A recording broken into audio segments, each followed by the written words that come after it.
बिस्मिल्लाहिर्रहमानिर्रहीम। उम्मीद है काशकार भाइयों आप सब खैरियत से होंगे। बात के ऊपर अगर आम की बात करें तो आम के ऊपर एक कीड़ा हमला करता है जिसको मैंगो लीफ हॉपर कहते हैं या मैंगो हॉपर कहते हैं, या इसे जो है वो आम का तेला भी कहा जाता है। तो ये जब मौसम के ऊपर इसका डिपेंड करता है कि ये किस वक्त जो है वो हमला करता है।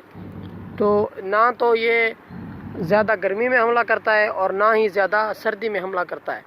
तो इसके हमले की वजूहात क्या होती हैं, इसको हम किस तरह से कंट्रोल कर सकते हैं और कौन कौन से केमिकल जो है वो हम इस्तेमाल करवा के इसको कंट्रोल करवा सकते हैं, और उसके अलावा कौन कौन सी ऐसी तदाबीर हैं जिनको इख्तियार करने से जो है वो आप इसको अच्छे तरीके से कंट्रोल कर सकते हैं, और इसका कितना ज़्यादा नुकसान होता है, इससे पैदावार जो है वो कितनी कम हो सकती है, इसके बारे में आज हम बात कर रहे होंगे।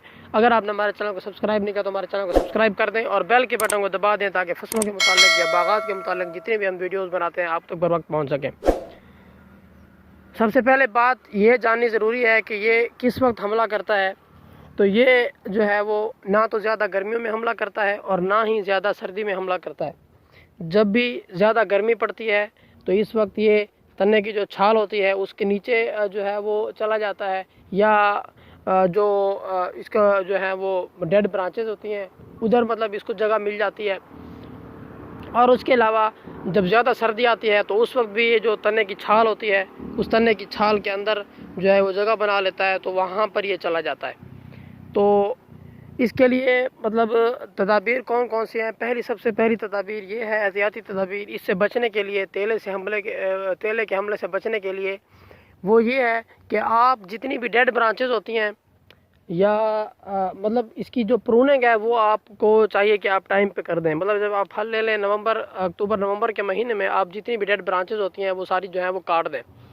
डेड ब्रांचेस जब आप काट देंगे या तने के ऊपर जो है वो जिस तरह से एक मतलब तह चढ़ाई जाती है शापर की, वो आप चढ़ा देंगे तो उससे भी आप इस तेले के हमले से जो है वो बच सकते हैं।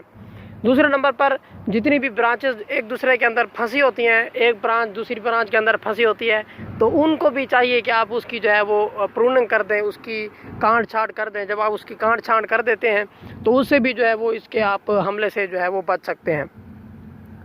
और अगली बात यह है कि मतलब आप अगला जो इसका हल है वो ये है कि आप इसके ऊपर जो है वो केमिकल का स्प्रे करवा दें।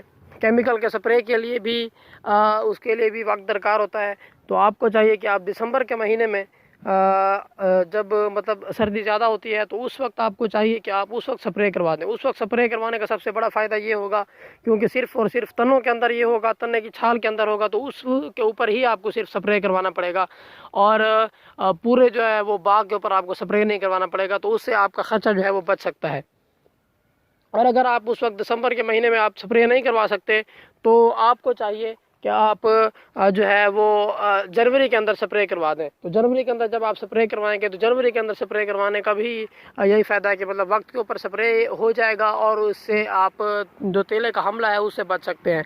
क्योंकि जब तेला हमला करता है तो उसमें पत्तों का कलर जो है वो बिल्कुल ब्लैक हो जाता है, वो मतलब क्योंकि रतूबत खारिज करता है, रस चूसने वाला कीड़ा होता है।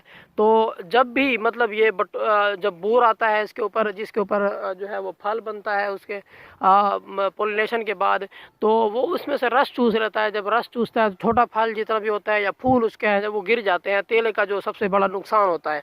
लेकिन जब आप वक्त पर कंट्रोल कर लेते हैं तो आपका फल भी बच जाता है, छोटा फल भी नहीं गिरता आपको। आपका मतलब फल गिरने की एक वजह ये भी हो सकती है कि मतलब तेले का हमला होता है, तेले के हमले की वजह से वो फल जो है वो गिर जाता है। तो आपने क्या करना है, केमिकल का स्प्रे करवा देना है। केमिकल का स्प्रे मैंने जैसे बताया कि जनवरी के महीने में अगर आप करवा दें तो उससे भी आपको बहुत बेहतरीन रिज़ल्ट मिलते हैं। लेकिन अगर आप फरवरी मार्च के अंदर इसका स्प्रे करवाते हैं, फरवरी मार्च के अंदर नुकसान ये होता है क्योंकि उस वक्त इसके ऊपर जो है वो बूर आ चुका होता है।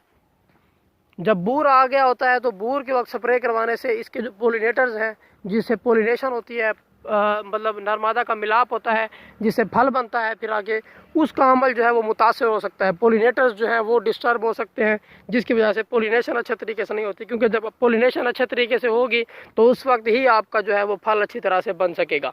जब पोलिनेशन नहीं होगी, जब पोलिनेटर्स ही नहीं होंगे तो फिर पोलिनेशन जो है वो कैसे होगी। तो मतलब आपको चाहिए कि आप अगर ज़्यादा आपका तेले का हमला है, आप पहले स्प्रे नहीं करवा सकते, तो फिर आप जो है वो फरवरी मार्च में उसका स्प्रे करवा दें। लेकिन तदाबीर ये होती हैं कि आपको इस वक्त स्प्रे नहीं करवाना चाहिए। स्प्रे करवाने से आपको बहुत जो है वो नुकसान हो सकता है फ़ायदे की बजाय। तो मतलब अगर ज़्यादा ही हमला है तो फिर आपको जो है वो चाहिए वो स्प्रे करवा दें। तो उसके लिए केमिकल कौन कौन से, अगर हम केमिकल की बात करते हैं तो उसमें 3 किस्म के केमिकल जो है वो इस्तेमाल किए जाते हैं। या तो आप डाइनाटोफिरॉन जो है वो इस्तेमाल करवा सकते हैं, या तो फिर आप क्लोथिनोडिन जो है वो इस्तेमाल करवा सकते हैं, या फिर आप इमिडाक्लोप्रिड जो है वो इस्तेमाल करवा सकते हैं। तो इन तीनों के लिए आपको चाहिए कि आप 100 लीटर पानी हो। 100 लीटर पानी जो है वो तकरीबन 10 से 12 पौधों के लिए वो इनफ होता है। तो 10 से 12 पौधों पर जब आप स्प्रे करवाएंगे तो इंशाल्लाह आपको बहुत बेहतरीन रिजल्ट मिलेंगे। तो इसके लिए आपको चाहिए कि आप पानी की मिकदार पूरी रखें। जब आप पानी की मिकदार कम या ज़्यादा करेंगे तो उससे भी आपको जो है वो खातिर खा रिज़ल्ट नहीं मिलेंगे, अच्छे रिज़ल्ट नहीं मिलेंगे। तो मतलब ये चीज़ें जो हैं वो, ये तदाबीर जो हैं वो आपने तेल के हवाले से जो है वो जहन में रखनी है। अगर आप ये तदाबीर कर लेंगे तो आप बाग में से इंशाल्लाह बहुत अच्छी पैदावार ले लेंगे। और अगर वैराइटीज़ की बात करें तो फजरी के अंदर जो है वो इसका हमला बहुत ज़्यादा होता है, और उसके अलावा जो अनवर रेटल है उसकी वैरायटी के ऊपर जो है वो इसका हमला